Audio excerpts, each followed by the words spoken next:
There are things that go bump in the night, and we are the ones who bump back.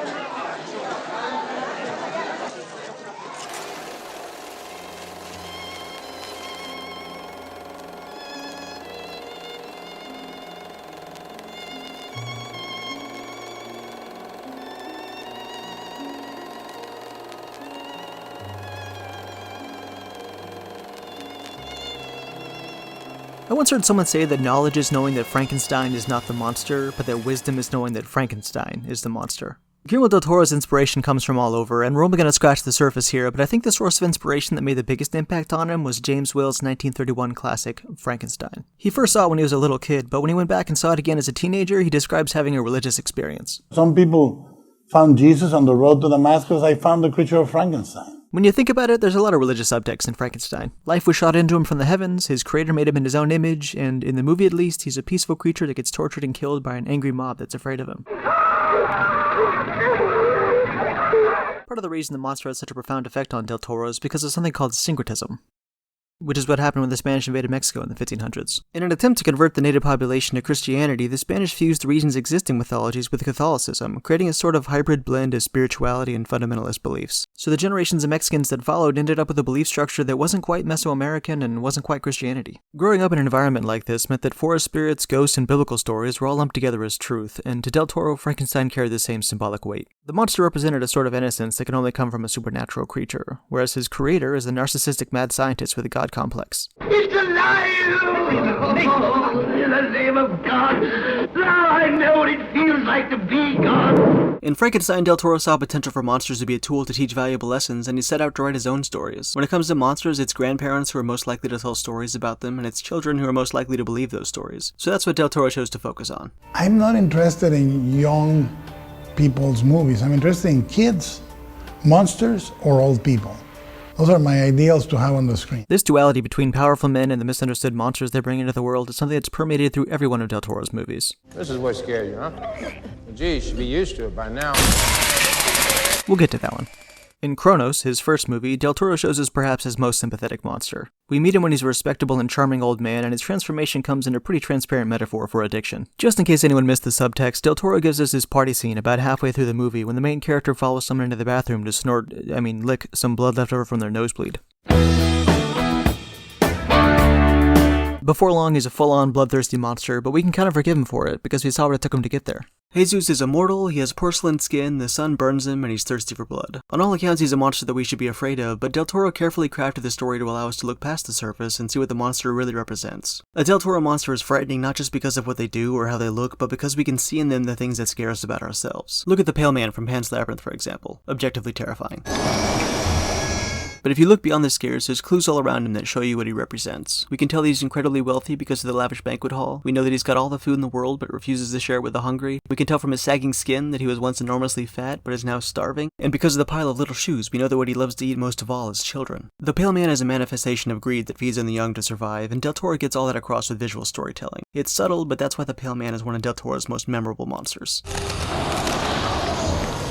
Like and subscribe. In Todd Browning's 1932 film, Freaks, another one of Del Toro's favorites, the main characters are the freaks. There's a bearded lady, a living torso, Siamese twins, a bird lady, people with all sorts of abnormalities. But despite what separates them from the rest of humanity, they live normal lives and they support each other. And that was enough to make this a pretty controversial movie at the time of release. No movie had ever humanized sideshow performers like this before, so when the main character, Hans, falls for a trapeze artist who's normal, 1930s audiences are pretty uncomfortable. When the trapeze artist finds out that Hans is connected to a massive inheritance, she pretends to be interested in him. Her plan is to poison him and take the money so she can run away with another man at the circus. It's disgusting, heartbreaking, and another thing we see in all of Del Toro's movies. His villains are always driven by greed, and his monsters are always the ones who pay for it. They did not ask to be brought into the world, but into the world they came. Del Toro eventually got around to making his own movie about a misunderstood group of freaks with Hellboy. Like in Freaks, the less normal characters in Hellboy are all forced to live separate from the rest of society, and despite their abnormalities, they've all got special abilities that give them value. Abe is a telepathic historian, and in the second movie he falls in love with an elf. Liz can set an entire building on fire in 2 seconds flat, but she's afraid to let anyone get close to her because of her childhood trauma. And Hellboy's basically just a middle-aged man-child with an anger problem, but the point is that they're all well-developed. And also, like in Freaks, Hellboy spends a lot of the runtime trying to get a normal-looking woman to fall for him. Just go there and tell her how you feel. Look, it's not that easy, okay? Hellboy was the first time Del Toro wanted a woman to fall in love with one of his monsters, but the strongest example of this in his filmography is obviously The Shape of Water. If Hellboy was Del Toro's attempt to make loving a monster seem possible, then The Shape of Water is his attempt to make it seem easy.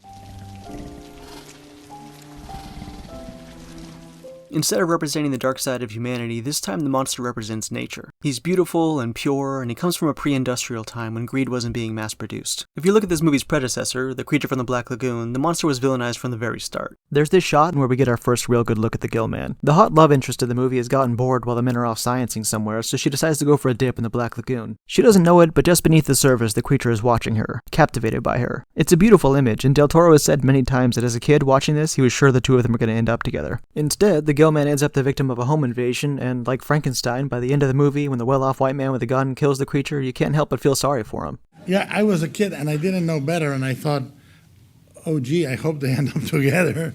And, and they didn't. And I thought I would rectify that. It took him 40 years, but Del Toro was finally able to get the ending he wanted. This time, the fish gets the girl. By this point in his career, Del Toro had made plenty of movies about monsters we could empathize with, but with The Shape of Water, his goal wasn't just to make a relatable monster. He wanted to romanticize him. It's been done before, quite a few times, but it's Del Toro's attention to detail and tender touch that makes The Shape of Water stand out. It's justice for the Gill Man, it's a beautifully illustrated love story, it's an ode to classic cinema, and it's a condemnation of those that use their power selfishly.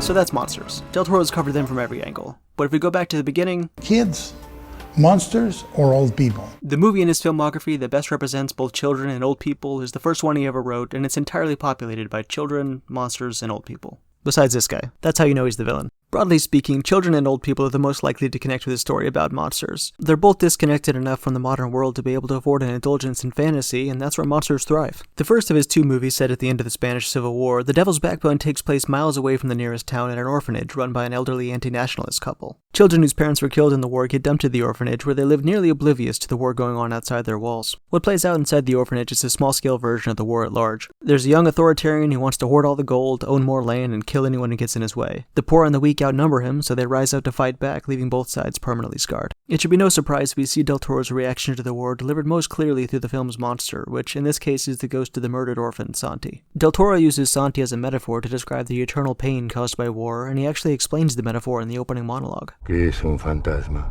Un evento terrible condenado a repetirse una y otra vez.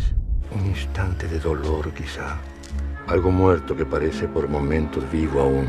Un sentimiento suspendido en el tiempo. Santi, as a representation of the horrors of war, scares the orphans throughout most of the movie. They don't understand the war, and so they don't understand Santi. 5 years and 2 comic book movies after The Devil's Backbone, Del Toro revisited his ideas about the Spanish Civil War with perhaps the best movie of his career. Pan's Labyrinth has a lot in common with The Devil's Backbone. They're both bookended by narration. The opening scene of a child bleeding to death on a cobblestone floor gets revisited at the end. The child protagonist befriends a monster after descending a stone stairwell. The most compassionate man in both films is an elderly doctor. The maternal figure in both films is a woman named Carmen, and they both feature performances from Federico Lupi, who's the same guy from Kronos. Because of their similarities, Del Toro calls these movies siblings. They're the male and female reaction of a child experiencing war. In fact, in a very loose way, Pan's Labyrinth is a tragic sequel to The Devil's Backbone. The kids that escape the orphanage in The Devil's Backbone wander off into the waste, where they're presumably killed by enemy rebels or rescued by anti-nationalists. In Pan's Labyrinth, we find out that at least Carlos and Jaime join the Republic Army, and after everything they went through, they still get murdered by a more powerful version of Jacinto.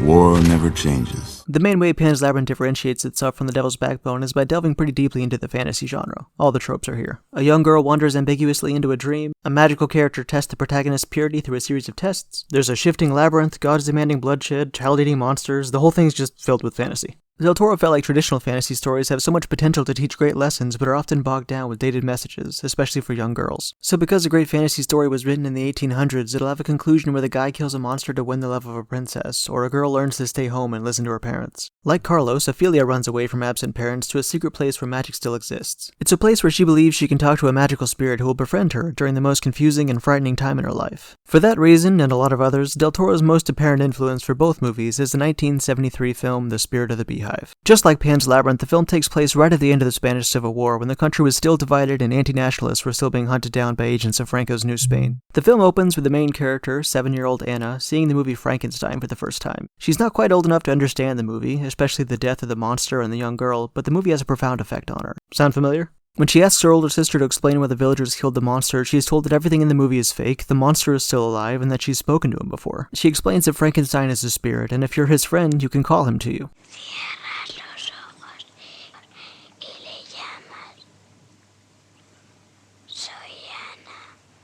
This sparks Anna's imagination, and she spends most of her time after this wandering off to places she's not allowed to be to look for Frankenstein. She's young enough for the world to still be a magical place where spirits and monsters can really exist, and no matter how frightening a monster might be, the loneliness and violence of her real world is worse. The Spirit of the Beehive, Victor Erice's movie, completely transformed my life.